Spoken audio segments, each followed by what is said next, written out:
special effects.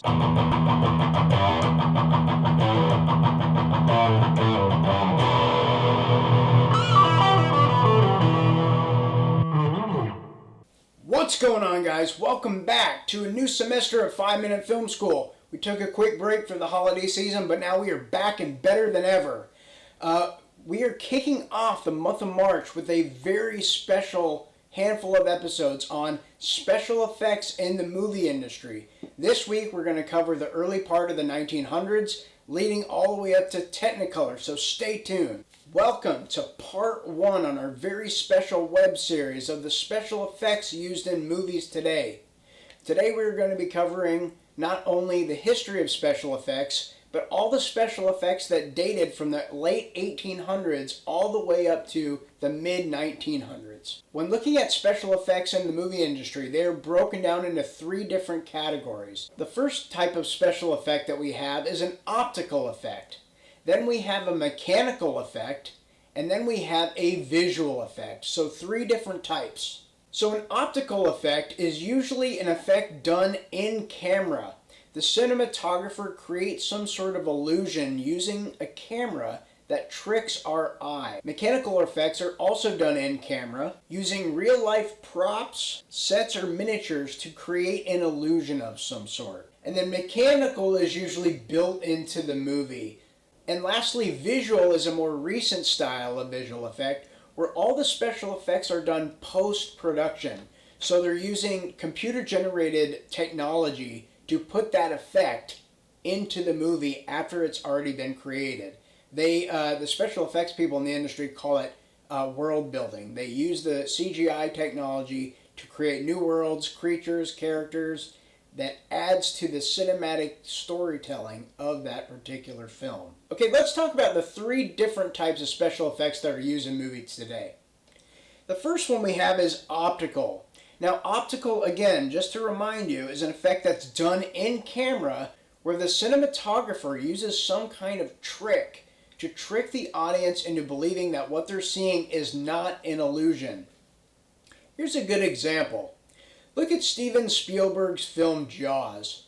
There's a special effect that the cinematographer uses for a shot where he zooms the camera in, and as he's zooming the camera in, the focal length of the lens is zooming out to create some sort of a wacky effect where the camera's coming at the person that's being filmed, but it also looks like the person is becoming farther away.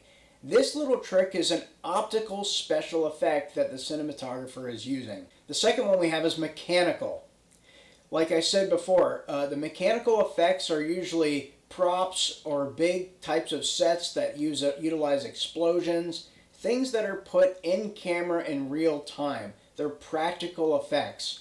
A really good example would be to look at Steven Spielberg's film Raiders of the Lost Ark.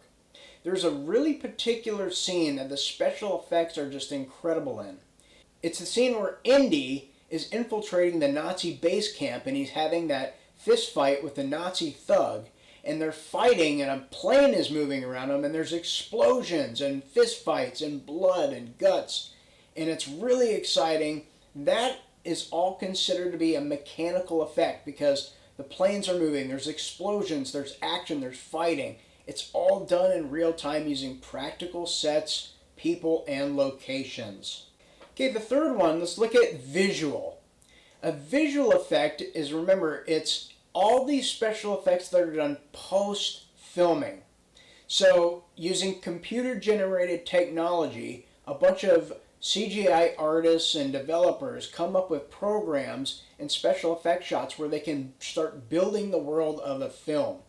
Here's a good example. Look at Ron Howard's movie, The Grinch. A lot of the things in that movie were built. They were mechanical. They were practical sets. The problem is they could not really create the surrounding world around them. So what they did is they had the practical effects, but then they had computer-generated technology that was inserted into that film. So if you look at the atmosphere around The Grinch, like the skies and the Who Mountain or Mount Crumpet or whatever it was called, all of those special effects were done post-film. So basically, the artists created a lot of special effects that were mapped over the practical effects. If you look at the end scene of The Grinch, where he's standing holding the sleigh, all the sky and the sunrise, all those things were created post-production. They were computer-generated effects that helped build the world that Ron Howard was trying to create in the Dr. Seuss classic, The Grinch. So each effect has its own purpose, and each can be just as effective as the other one. But when looking at the development of special effects, we have to go back to the very beginning of when films were first being made. Because remember, the invention of film itself, to many people, was considered a special effect. So let's go back to the very beginning of film, and let's look at the history and the creation of special effects in cinema. In 1856, a pioneering art photographer named Oscar Raylander created the world's first trick photograph by combining 30 film negatives into a single image. Then in 1895, a man named Alfred Clark created what is commonly known as the first special effect in cinema. Clark was filming a reenactment of the beheading of Mary, Queen of Scots. And then just as the axe came down to chop off poor old Mary's noggin, Clark stopped rolling the film, and then he replaced the actor with a dummy and then started the film back up again, which shows the head being severed from the body. This particular trickery came to be known as the stop trick, which pioneered special effects for decades. Then around the turn of the century, artists all over the world experimented with film trickery, and French magician Georges Méliès used this newly discovered special effect to help create his own movies. Méliès not only used trickery, but he also used practical and mechanical effects, along with the first ever stop-motion animation to help tell his stories. In one of the earliest films in history, Méliès' adaptation of Jules Verne's From the Earth to the Moon became a special effects masterpiece. His version, entitled A Trip to the Moon, showcased the most advanced special effects of that time, making the film an instant classic. The most famous sequence shows a rocket ship crash landing on the face of the moon, and the man on the moon winces as the rocket hits the moon's eye. From 1910 to 1920, the main innovations in special effects were improved by a man named Norman Don, who invented the glass shot, which dealt with film exposure, but it ultimately failed as a workable special effect. From the 1920s to 30s, special effects advanced greatly with the invention of stop-motion animation. Stop-motion animation utilizes clay or doll-like models, which are posed and shot at using every frame in the camera. Whenever the filmmaker wants the character to move, they have to reposition the model or doll, move it, and then shoot a second frame. Stop-motion animation is very tedious and is rarely seen today because of the immense amount of time and work that goes into making those films. King Kong was the first film that really utilized stop-motion animation, and it is a staple American film because of the story and the amazing special effects at that time. Then in 1927, a German expressionist filmmaker named Fritz Lang made a dystopian science fiction film called Metropolis. The film used matte paintings, miniature scale models, and mirrors to help build the illusion of the fictitious setting that Lang intended to create for his audience. Metropolis inspired many films after it, such as the science fiction epics of today, like Star Wars.